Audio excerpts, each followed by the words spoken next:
Hi everybody, welcome back to my channel. I'm so excited to bring you my first DIY trash to treasure. I'm going to make a stool slash table, and believe it or not, I found this in the garbage. Now, I don't live in like a very snazzy neighborhood, but I do have a lot of college kids that sometimes just take off and leave stuff. So this is a really sturdy stool. It's practically brand new. We're going to use this rooster print that I found recently, as well as the canvas that matches it, and we're going to use some Mod Podge, and then we're going to use whatever kind of paint that you want. I'm going to use some spray paint. I'm actually going to use a chalky finish black because I can't find the 97-cent Walmart spray paint anymore.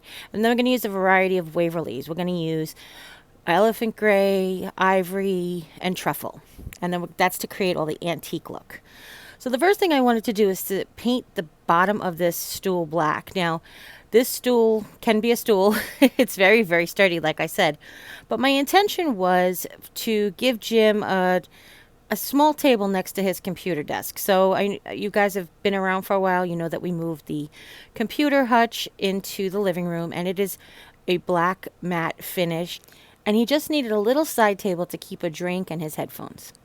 Hi guys, I usually don't jump on here mid-video unless it's something I need to demonstrate in person. So here is, let me hold it up. Here is painted stool.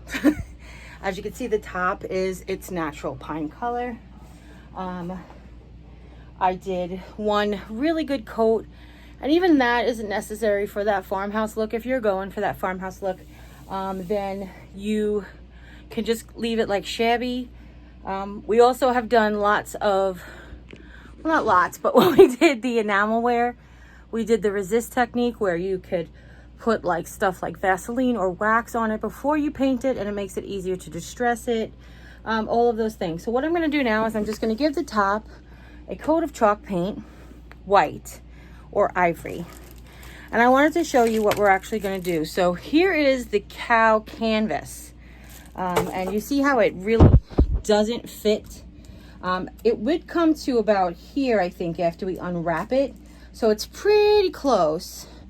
But here is the chicken print that I bought the other day, and it does fit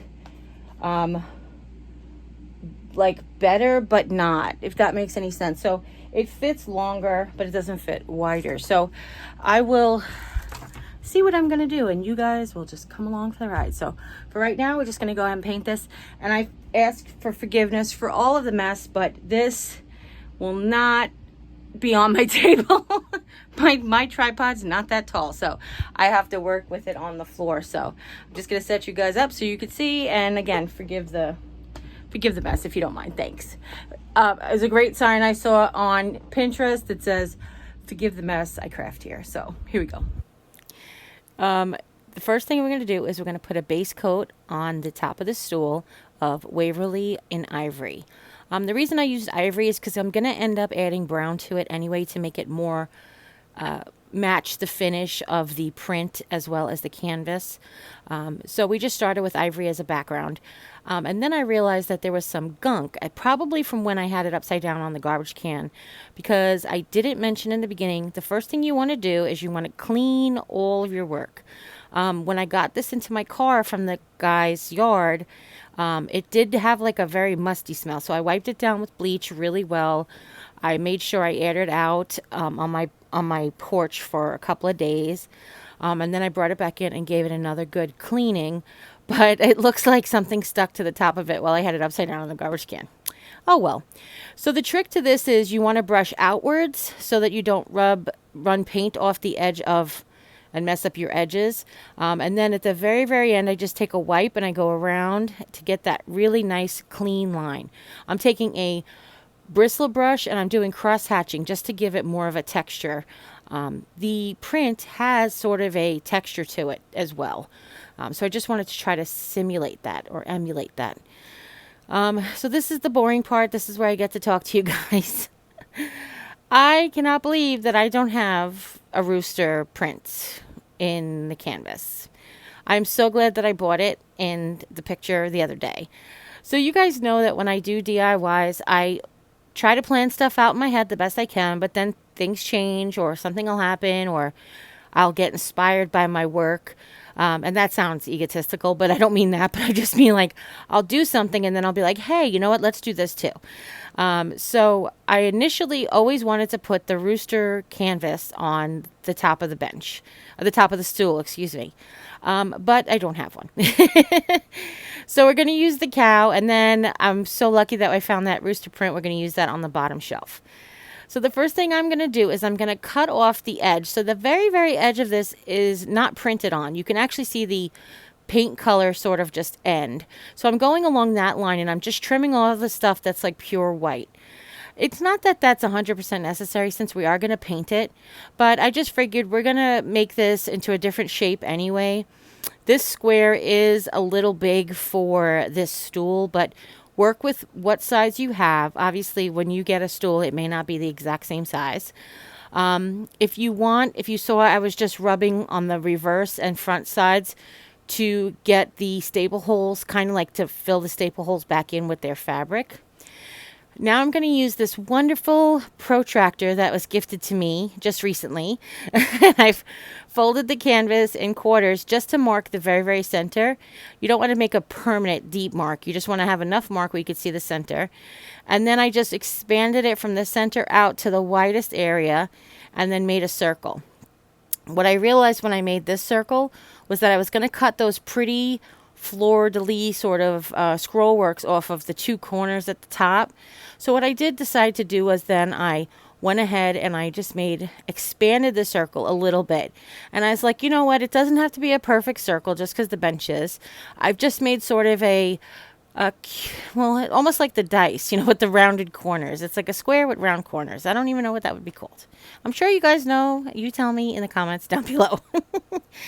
But all I did was I found the center again, and I just went just past those marks, just past those pretty scroll works, and then I went ahead and I did all four corners to match, so it still will be symmetrical. And then I cut them off, and then I rounded them off just a bit. I just took my scissor and I rounded them off just a tiny bit. Now, of course, you guys know you don't have to use this canvas. You can use any printable. You can use any piece of fabric that you want to decoupage. We've done lots of fabric decoupage on our channel. A pretty napkin would be really nice. The Dollar Tree does have these really pretty Paris napkins. They just have a little too much color from my taste. But I do have a French country style to my home, French country farmhouse. So that could be an option as well.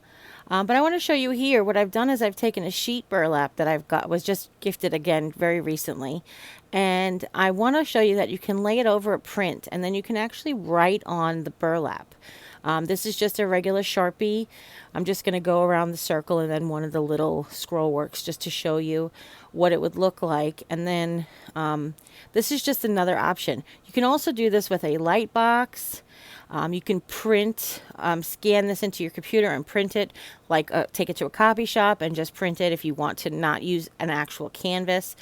Because the canvas isn't hard to work with, but it's not as easy as working with paper. The good news is it also doesn't wrinkle like paper, so there you go. So I'm just taking that Sharpie and I'm showing you like back and forth. You just do all the little cute little designs on there, and then as I turn it over you'll see it a little bit more clearly how it looks. It's kind of a cute idea, and then you just use the burlap as the fabric and decoupage that if you like that look as well. So what we're going to do is we're going to add some Mod Podge. This is the matte finish, but it's not 100%. I mean, I like the matte finish, but either one will work. I'm putting quite a handsome amount in the middle, and I'm rushing it out to the edge. But my trick is, once you have it on your surface, you take an old gift card, credit card, whatever, and you squeegee it out, and it pushes it from the inside out. And because this is such a thick fabric, it won't warp like some of the other fabrics do, and because it's a fabric it'll hold together. It won't shred or tear like paper, and this way you can get your Mod Podge a nice thin even coat and stretched out to all sides. Now we're not going to add the Mod Podge yet because we're going to do the antiquing first. So here's where I'm going to town. I have some Waverly ivory. I've added a little truffle to and a little bit of elephant gray to kind of get this. If you've seen one of these canvases in real life, you'll notice that it has some sort of gray wash splatters, but it's really like a ivory, like a darker ivory undertone underneath it. So just have fun. I mean, really, that's all I can tell you. I can tell you that what you want to do is you want to brush the paint towards the canvas to get it sort of under the edge. If you brush it off the canvas, from the canvas onto the wood, the brush may skip over that sort of deep crevasse that that's created by the edge of the canvas. So definitely brush in with some paint when you first start.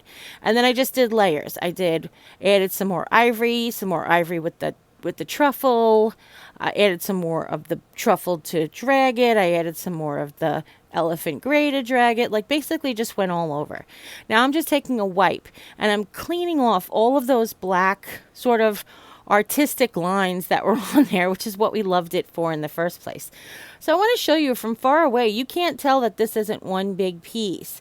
It's not until you come really close that you can actually see the edge of the canvas. But that's because we did that technique where we actually brushed in towards the canvas. Okay. Now, this puzzle, I really wanted it because it was wood, but it was the perfect size for the bottom shelf. I wanted the bottom shelf to fit. I wanted it to fit in between those two arms so that things wouldn't fall off, but it didn't quite work out that way for me. But this puzzle was absolutely perfect. I didn't have to trim it down, but I had bought a variety of sort of the signs from the Dollar Tree that are the MDF, and I just figured I was going to have to cut one down. But when I went in to go get one, I found this and I was like, that looks like the perfect size. Now I'm going to put the decoupage, the picture, on top of it. So I'm just showing you that you can fill in the cracks between the puzzle pieces and the puzzle if you want to. You can also decoupage directly on the wood. I'm just trying to make it nice wood on the bottom, or I think that's what I want to do. And I just want to put a base of black down because the rooster print is not quite as long as this puzzle and just slightly a little less wide. So I'm going to create a nice little black frame around the edge. Now, I was very careful to not get any drippage on the sides, but then when I was all done, I realized that it looked stupid with a black stool and a black picture frame with a white edge. So I didn't show that on camera, but I went and I took the dirty paintbrush and I went ahead and I just added those edges again. So I just put it off to dry for a second while I deframed it. And I don't want it to be completely dry because we're going to do a new technique that I'm going to show you guys. It's sort of like a Mod Podge paint. So I did let it dry for a few minutes. It does have some wet spots, as you can see there. But we're just going to Mod Podge the back of the paper, and you want to make sure you brush it off the edges. I just hold it to the edge of the table and do it that way. And now, just take that's a Dollar Tree dry erase board just to press it down so I don't make a mess. But now, as you can see, as I take Mod Podge over the paint that's sort of semi-wet, it makes the perfect like watercolored white dark areas that was already on this painting. So that's what I wanted to show you. You know, you can mix Mod Podge and paint. It will create a sort of a stain type of a look. Just play around with it, enjoy yourself, have fun. And now we're going to add some of those whitewashed black streaks to the cow as well. But then I'm going to take a clean dry brush and I'm just going to brush back over all of those dark areas that we wanted to leave dark. I went ahead and I wiped the whole thing off with a baby wipe just to make sure I didn't have any Mod Podge run over the edge. And now I'm just taking a tiny bit of the Gorilla Hot Glue just to keep this shelf on, but I don't think it's necessary even. I mean, I really don't. You could take it off if you want to. And here's how it looks sitting there. And I'm going to go ahead and put the glass back on there, I realized, because I wanted to protect it. So this is how it looks. I love it. I went ahead and I added the clear cutting board to the middle of the top tray so Jimmy could put a cup down like a giant coaster, because I don't really, yeah, he won't be neat. So I hope you guys really enjoyed this tutorial. If you do, give this video a thumbs up. If you have any questions at all, go ahead and leave them in the comments down below. Don't forget to share it with friends and family or anybody you know who might be interested in learning how to make one of these or one of the techniques. And if you head over to my Instagram page, there's a link in the description box down below. I can show you the ideas, different ideas, and things that inspired me as well. So as always, you guys take care, God bless, and we'll see you next time. Bye.